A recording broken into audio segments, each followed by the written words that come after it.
حمد و ثنا ہو تیری کون و مکان السلام علیکم ورحمۃ اللہ وبرکاتہ۔ حمد و ثنا ہے اس مالک کائنات کے لیے جس کے قبضے قدرت میں ہماری اور آپ کی جان ہے۔ اللہ کے رسول جناب محمد الرسول اللہ صلی اللہ علیہ وسلم کی ایک حدیث ہے، ان العلماء ورثۃ الانبیاء، کہ علماء جو ہیں انبیاء کرام علیہ الصلاۃ والسلام کے وارث ہیں۔ جب وارث کسی بڑے شخص کا جب انسان بنتا ہے اور جب کسی انسان کی نسبت بڑے انسان سے جوڑ دی جاتی ہے، جس طریقے سے ایک پہلوان ہو اور پہلوان مر جائے تو اس کا بیٹا اس کا وارث بنتا ہے۔ پہلوان کا بیٹا اگر لنگڑا ہو تو اس لنگڑے بیٹے کو اس کے وراثت میں سے حق دیا جاتا ہے۔ یہ کہہ کے نہیں ٹالا جا سکتا کہ وہ تو پہلوان تھا اور اس کا بیٹا لنگڑا ہے، اس کو حق نہیں دیا جا سکتا۔ پہلوان کا پہلوان ہی بیٹا ہوگا تو اسے حق دیا جا سکتا ہے۔ اللہ کے رسول جناب محمد الرسول اللہ صلی اللہ علیہ وسلم کے وارث علماء کرام ہیں۔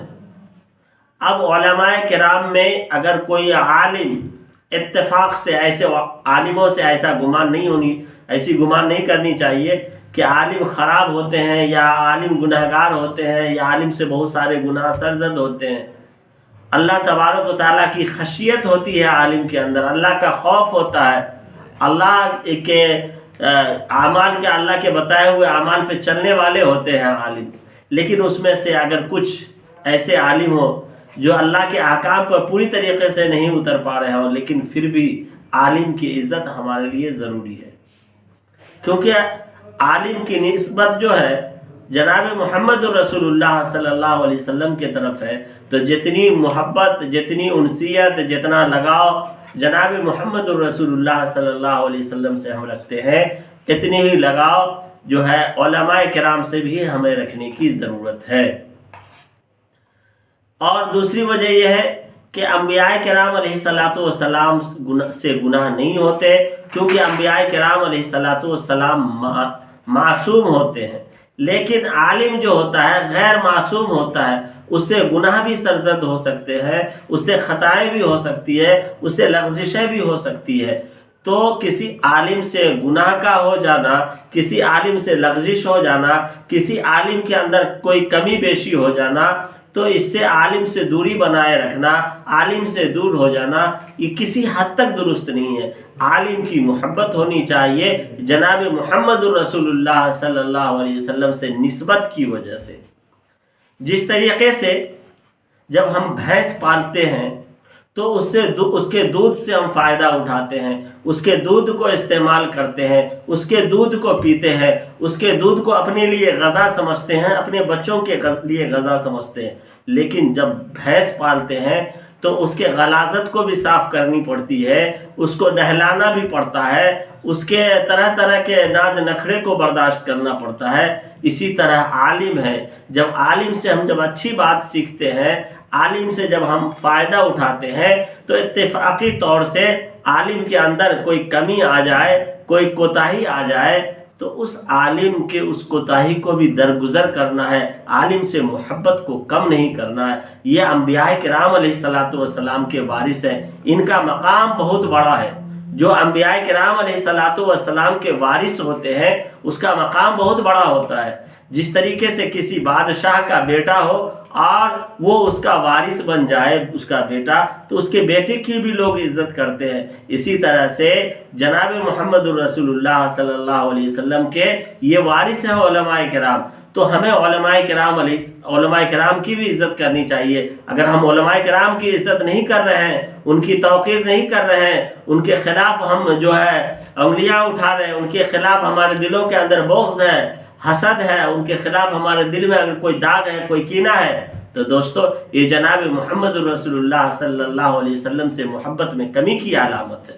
ہمیں جناب محمد الرسول اللہ صلی اللہ علیہ وسلم سے محبت کے لیے ہمیں علماء کرام سے بھی محبت کرنی ہے، کیونکہ اب انبیاء کرام علیہ السلام دنیا میں تشریف نہیں لائیں گے، یہی علماء ہیں جو انبیاء کرام علیہ السلام کے مشن کو، ان کے کام کو لے کر کے چل رہے ہیں۔ اس لیے ہمیں علماء کا احسان مند ہونا چاہیے۔ علماء ہمارے ہر موقع پہ کام آتے ہیں، بچے کی پیدائش سے لے کر کے موت تک ہمارے ساتھ شانہ بشانہ رہتے ہیں۔ علماء کا بڑا احسان ہے، اس لیے ہمیں علماء کی عزت کرنی چاہیے۔ لوگ کہتے ہیں کہ علماء کی عزت نہیں ہوتی ہے، اس لیے ہم اپنے بچے کو عالم نہیں بناتے ہیں۔ دنیا میں دنیا داری کی تعلیم ڈاکٹر بنانے، انجینئر بنانے، بڑے بڑے افسر بنانے میں ہمارے بچے کی تعلیم ہوگی، اس لیے ہم عالم نہیں بناتے۔ کیوں کہ سوچتے ہیں کہ ڈاکٹر، اور مثال دیتے ہیں کہ اگر کوئی بڑا ڈاکٹر آتا ہے تو اس کے احترام میں لوگ کھڑے ہو جاتے ہیں، بڑا دنیا دار آتا ہے تو اس کے دوستو یہ احترام میں کھڑے نہیں ہوتے، بلکہ ان کے یا تو ان کے عہدہ کے خوف سے لوگ کھڑے ہوتے ہیں، یہ دل سے ان کا احترام نہیں کرتے۔ لیکن ایک عالم کا مقام وہ ہوتا ہے کہ اللہ تبارک و تعالیٰ اس پورے روئے زمین پر جو سب سے بہترین جگہ ہے، زمین ہے، وہ ہے مسجد۔ اللہ تبارک و تعالیٰ عالم کا مقام مسجد کے ممبر و محراب پر دیتا ہے۔ عالم ممبر پہ کھڑے ہو کر خطاب کرتے ہیں، عالم مسجد کے محراب میں کھڑے ہو کر مصلی پہ نماز پڑھاتا ہے، لوگ اس کی اقتداء میں نماز پڑھتے ہیں۔ اس سے بڑی شان و شوکت کیا ہو سکتی ہے؟ اس سے بڑی عزت اور کیا ہو سکتی ہے؟ دوستو اللہ تبارک و تعالیٰ جو ہے عالم کا مقام مسجد کے ممبر و محراب پر رکھا ہے۔ اسی طریقے سے حضرت کعب الاحبار سے ایک واقعہ ہے کہ کعب الاحبار نے لکھا ہے کہ واقعہ ہے کہ کل قیامت کے دن جب نفسی کا عالم ہوگا اور جہنمیوں کے لیے جب جہنم کا فیصلہ ہو گیا ہوگا، اور جب جہنمی کو جب فرشتے لے جا رہے ہوں گے جہنم کی طرف، تو وہ بار بار پلٹ پلٹ کر کے دیکھے گا کہ کہیں اللہ کی رحمت ہمارے اوپر نہ آ جائے، کہیں اللہ کی رحمت جوش میں آ جائے اور ہمیں مغفرت مل جائے اور جہنم سے خلاص چھٹکارا مل جائے۔ تو اللہ تبارک و تعالیٰ فرشتے کو فرمائیں گے کہ اے فرشتے اسے بلا کر کے لاؤ۔ جب لایا جائے گا اس سے پوچھا جائے گا کیا دنیا میں کسی عالم سے تو محبت رکھتا تھا؟ تو کہے گا اللہ تبارک و تعالیٰ میں کسی عالم سے محبت نہیں رکھتا تھا۔ پھر اللہ پوچھیں گے کیا کسی عالم کے ساتھ ایک دسترخوان پہ کھایا تھا؟ پھر وہ کہے گا نہیں کھایا تھا۔ کیا کسی عالم کے گھر پہ تو کبھی مہمان بن کر کے گیا تھا؟ تو وہ آدمی کہے گا نہیں گیا تھا۔ پھر اللہ تبارک و تعالیٰ کہیں گے کیا کسی عالم سے اپنی پوری زندگی میں کبھی مصافحہ کیا تھا؟ تو وہ شخص کہے گا ہاں اللہ تبارک و تعالیٰ میں نے عالم سے مصافحہ کیا تھا۔ تو اللہ تبارک و تعالیٰ فرمائیں گے کہ عالم سے مصافحے کے صدقے طفیل میں تجھے معاف کرتا ہوں، میں تجھے درگزر کرتا ہوں۔ عالم کا تو وہ مقام ہے کہ عالم کو دیکھنے پر ثواب، عالم سے گفتگو کرنے پر ثواب، عالم کے دیدار پر ثواب، عالم کے صحبت میں بیٹھنے پر ثواب، عالم سے مصافحہ جہنم سے نکل کر کے جنت کا فیصلہ فرما دیتا ہے۔ عالم سے ہمیشہ محبت رکھنے کی ضرورت ہے۔ عالم سے بغض اور کینہ جہنم کا باعث ہے۔ ہم جہنمی بن سکتے ہیں اگر عالم سے کینہ و بغض رکھے۔ غلطیاں ہر ایک سے ہوتی ہے، غلطیاں ہو جانا کوئی بڑی بات نہیں ہے۔ عالم معصوم نہیں ہے، انبیاء معصوم ہے۔ عالم سے کوتاہیاں ہوں گی، غلطیاں ہوں گی، ہمیں ان غلطیوں کو درگزر کرنا ہے، ان غلطیوں پہ پردہ ڈالنا ہے۔ دنیا کا سب سے بڑا انسان وہ ہے کہ جو کسی کی خامی، کسی کی غلطی کو دیکھے اور اسے اس پر پردہ ڈال دے۔ جب کوئی انسان کسی کے گناہ پر، کسی کی غلطی پر پردہ ڈالتا ہے تو اللہ تبارک و تعالیٰ اس کی غلطی پر پردہ ڈالتا ہے، اور جب کسی کی غلطی کو کوئی نشر کرتا ہے تو جب تک اس وقت تک اس کی روح نہیں نکلتی جب تک کہ اس سے وہ گناہ سرزد نہ ہو جائے۔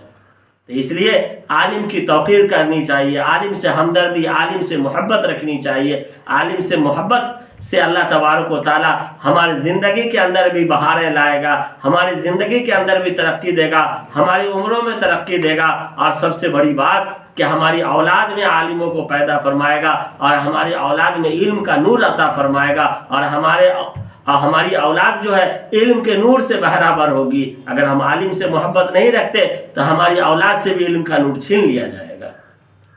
حضرت ابو درداء رضی اللہ تعالیٰ عنہ کے پاس ایک شخص مدینہ سے دمشق تشریف لایا، اور لانے کے بعد فرمایا کہ ابو درداء رضی اللہ تعالیٰ عنہ میں نے سنا ہے کہ آپ حدیث بیان کرتے ہیں۔ تو حضرت ابو درداء رضی اللہ تعالیٰ عنہ نے فرمایا کہ میں نے نبی کریم صلی اللہ علیہ وسلم سے فرماتے ہوئے سنا کہ جو شخص علم دین حاصل کرنے کے لیے جو اپنے گھر سے نکلتا ہے اور جہاں تک علم دین حاصل کرنے کے لیے جاتا ہے تو نوری فرشتے اپنا پر اس علم حاصل کرنے والے طالب علم کے قدموں کے نیچے بچھا دیتے ہیں۔ آج کے زمانے میں کوئی بڑا نیتا کسی بڑے دنیا دار کے آنے پر، اس کے آمد پر، اس کے استقبال کے لیے 1 کلومیٹر 2 کلومیٹر لال قالین بچھا دی جاتی ہے تو وہ بڑا خوش ہو جاتا ہے، وہ اپنے آپ کو سمجھتا ہے کہ میری بڑی تعظیم و توقیر ہوئی۔ لیکن وہ طالب علم جو دین کے علم کے لیے گھر سے نکلتا ہے، چاہے ہزاروں میل دور کیوں نہ ہو، اس کے پاؤں کے نیچے نوری فرشتے پر بچھاتے ہیں۔ اللہ کی مخلوق میں فرشتے کا مقام بہت ہی اعلیٰ و عرفہ ہے، وہ نوری فرشتے پر بچھاتے۔ اس سے عالم کا مقام، علم دین، قرآن کے علم اور حدیث کے علم سیکھنے والے کا مقام اب سمجھ سکتے ہیں۔ اور ایک عالم کے مقام کے بارے میں جناب محمد رسول اللہ صلی اللہ علیہ وسلم نے فرمایا کہ ایک عالم کا مقام ایسا ہی ہے جیسے کہ 14ویں رات میں آسمان پہ چمکتے اور دمکتے ستارے ہوں، اس چمکتے اور دمکتے ستارے کے سامنے وہ 14ویں رات کا چاند ہو، اس چاند کے سامنے، اس ستارے کے سامنے جو چاند کی حقیقت ہے، چاند کی برتریت اس ستارے پر ہے۔ اسی طریقے سے دنیا کے اندر جتنے بھی عبادت کرنے والے ہیں، جتنا بھی اللہ کا نام لینے والے ہیں، جتنا بھی صدقہ خیرات کرنے والے ہیں، پوری رات تہجد میں گزارنے والے ہیں، اتنے بڑے عابدوں کے سامنے سارے عابدوں کی عبادت ایک طرف، سارے جو ہے اللہ کے یاد کرنے والے کی عبادت ایک طرف، لیکن ایک عالم کی عبادت ایک طرف۔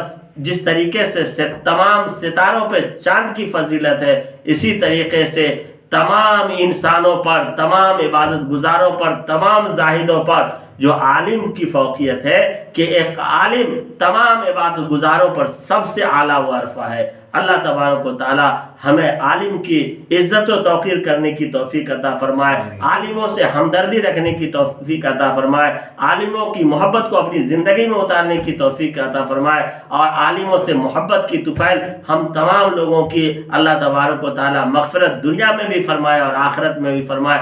عالموں سے محبت کے طفیل ہماری دنیا کو بھی اللہ بنا دے اور آخرت کو بھی بنا دے۔ اللہ جو ہے ہمارا اور آپ سب کا حامی و ناصر ہو۔ السلام علیکم ورحمۃ اللہ وبرکاتہ۔